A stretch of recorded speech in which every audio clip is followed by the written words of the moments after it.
Hey, welcome back to another video. We're going to talk a little bit about the Archie Sonic book today. But if you've been following me on Twitter, you might be sick of me talking about it, but now I'm going to invade my YouTube channel with it a little bit more. I've been reading through the Archie Sonic book again, the whole thing, because I plan on doing this big video that's essentially an overview of my thoughts on the thing before I do some individual arc videos. So I've had to go through the early days of the book, which, if you've been following me for a while, you know that I've talked about before at length about how I don't like it. But I have sort of looked back on a lot of the earlier stuff and softened up on it. Like, the really, really early issues are trying to do something different than what the book would later do. So I'm not really as hard on a lot of the early stuff as I used to. However, at the point that I'm at now, which is 100 or so, like a little over 100 issues in, they're trying to tell a compelling story. So now I can be back at just making fun of them for being incompetent at it. And that's what I'm going to do here. I'm going to spotlight specifically the way they handle adapting Sonic Adventure and Sonic Adventure 2. Because this was a disaster. If for whatever reason you either haven't played Sonic Adventure, or you haven't read the adaptation, or any other reason you need me to do this, I'm not going to talk about actual specific plot details, really. So don't worry about spoilers, but it's a 20-year-old game and a 20-year-old comic. I think get over it. But also, I don't think anybody really cares about spoilers for Sonic Adventure. I love the game, but its story is not one of Legends, and it's not one you're really going to be impacted if I tell you the ending of it, which I'm going to do. The adaptation was more or less... I don't need to talk about the story of the book prior to this that led into it, because it is mostly disconnected. Basically, all you need to know is that they found an isolated area that had the City of the Ancients or whatever that turned out to be Station Square, populated by regular humans. And that is why it's regular humans on Mobius. That's literally all you need to know. Now, actual writing-wise, honestly, it's more or less identical to the game, just with some minor differences. But the disaster here is really how it played out. They started the adaptation somewhere in the 80s. I don't remember exact issues right now.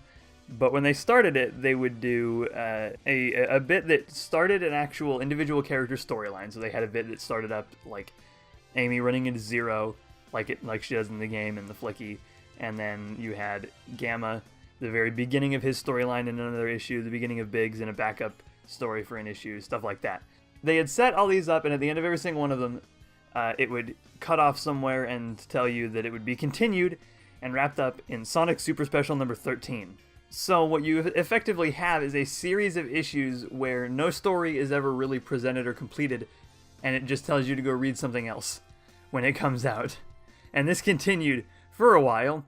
However, then, by the time they start wrapping it up in issue 84, the actual ending of the storyline, like the fight with Perfect Chaos, is in the main book. Now, at the time I record this and at the time I was tweeting about this, I have not read Sonic Super Special number 13. However, just by knowing that the actual story was wrapped up in the main book, I fail to see why anybody would have any reason to actually read Sonic Super Special number 13 for this. First of all, Sonic Super Special was not a book that was ever required reading. It was mostly just sort of side stories and gags. Like, there's an issue that focuses on an alternate universe where everything is based on Sailor Moon. Incidentally, that was written by Dan Slott, you know, the guy who's written Spider-Man for the last 10 years. Yeah, he did that. There's also an issue of Sonic Super Special where he goes to the Image Comics universe. Basically, Super Special has never been necessary in any capacity, and so it's kind of weird that they decided, you know, we're going to adapt this big game that a lot of people are playing, and it was getting a lot of traction. What if we put the conclusion to the story, but not really the conclusion to the story, in a book that no one is really reading for story? And certainly Sonic Super Special had its readers, it's why it lasted long enough to get the issues that it did. But it just seems odd to me to take the conclusion of a story that I'm willing to bet a good chunk of the reader base cared about in a book that they probably weren't going to read. Maybe it's just me. Maybe there was a legitimate, actual good reason for doing it. But then would it not make sense to put the actual ending of the friggin' story there? Because you have taken the conclusions of individual character stories, and which, as somebody who's played through Sonic Adventure a lot of times will tell you, most of those have absolutely nothing to do with the overall plot of Sonic Adventure. Like, the actual main story of stopping chaos really only is tangentially related to most of the individual character stories. There's individual bits of each character story that is important to the overall plot, but in the grand scheme of things, many of them have absolutely nothing to do with anything, especially Biggs. So you set up for mostly pointless story arcs to conclude in a book you don't need to read, and then the actual storyline that you were trying to get people to buy Super Special number 13 for anyway, you conclude in the main book. It's a mess of epic proportions, and it's probably one of the worst ways to manage an adaptation like this I think I've ever seen. I should also mention that it's not like suddenly the ending of Sonic Adventure showed up in the middle of the main Sonic the Hedgehog book. No, they had adapted a lot of the major plot beats into the regular book, giving you even less reason to actually go read Sonic Super Special number 13, because it's just wrapping up the individual character stories that have absolutely nothing to do with the overall plot. So, yeah, I don't think the Sonic Adventure adaptation was handled particularly well. Not to mention, there's a couple of, just minor nitpicks I have. They sort of changed Tikal's design a handful of times. They also changed how they spell her name. They seem to fluctuate on whether or not Chaos is an ancient god or a mutated Chao or any number of things. They didn't really seem to be 100% sure on what they were going to do with the actual characters that said storyline introduced. It's like Ken Penders wrote the thing, except he didn't because he was still writing Knuckles at the time. Not the Knuckles book, mind you, because Knuckles' book had been canceled, so all of his stories had been shoved in as backup stories in the main issues, meaning that basically nothing had happened. But that's a story for another day. Really, I think the only thing they handled worse than the Sonic Adventure adaptation was the Sonic Adventure 2 adaptation. They adapted the beginning of Sonic Adventure 2 in Sonic the Hedgehog number 98, which was actually a time jump back to, I think in the time it was 3 months ago or whatever, but they were essentially jumping back about 10 issues in the storyline to the end of the Sonic Adventure adaptation when Silver Sonic 2 showed up, because he was reprogrammed. Silver Sonic 2 was built by Robotnik as a way to take out Sonic, but he was reprogrammed to guard Station Square. It's revealed in issue 98 that when Silver Sonic chased Robotnik out of Station Square at the end of that issue, he fell into this random compartment place where he found a cell that had housed Gerald Robotnik, containing Project Shadow. That was basically the entirety of that beginning story, was that Robotnik found Shadow and he released him, and he stole a Chaos Emerald from the museum,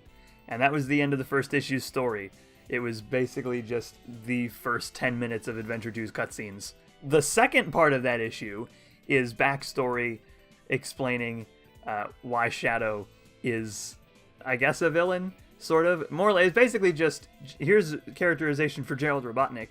Maria was killed on the Ark, and Gerald Robotnik was arrested to recreate Project Shadow back on Earth, but eventually they decided that they didn't need it, so they killed Gerald too, so a lot of it was actually quite pointless. And for some reason, they explained that Gerald built the Ark with the Eclipse Cannon. Before this, Gerald was a regular scientist with no real homicidal tendencies. Why did he build a space station that had a giant cannon that was pointed right at the Earth so he could destroy it? Did he just think, one of these days I might go crazy. Perhaps I should build a giant planet-destroying cannon into my space station. That'll work. And then they explain that Shadow is working towards avenging Maria and Gerald, not because he knew them as a family and friend, no, but because Gerald's DNA that was in Shadow had coded him to be his agent of revenge or something? Regardless, none of these questions were ever answered or completed in the main Sonic book, because that issue ended basically by saying, alright, now go play Sonic Adventure 2. It did not bother to actually complete the story, and the next issue continues basically like nothing had ever happened, and they only mention Shadow one time a little bit later. It would not be until some issues later that Shadow actually got an actual place in the book, considering that he was supposed to have died at the end of Adventure 2. Adventure 2 basically did not get an adaptation, and I think that's the only way they could have reasonably done a worse adaptation than the first one, was by not bothering in the first place. By starting and then giving up and just saying, go play the game. It's like when an anime more or less says, go read the manga if you want to know how this ends, and nobody likes it when that happens, and I didn't like it when this happened. Granted, I know the story to Adventure 2. I've played Adventure 2 countless times. That doesn't make this okay. They did a similar thing with Sonic Shuffle, where they adapted the beginning of Sonic Shuffle's story, and then were like, go play Sonic Shuffle.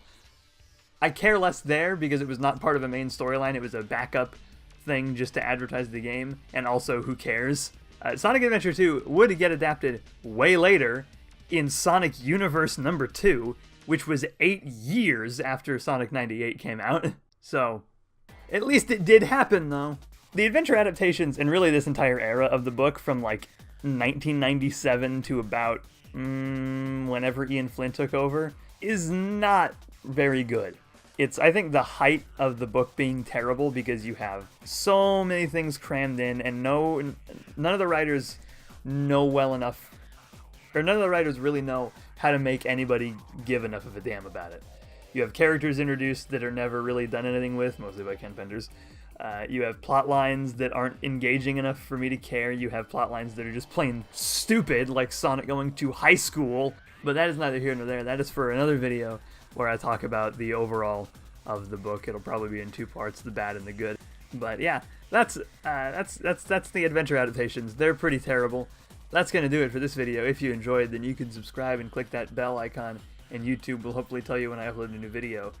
But on the on chance that they don't, I post whenever I upload a new video on Twitter every time, and usually when I usually remember, but sometimes I forget, the most recent video that I've done will be my pinned tweet on my profile.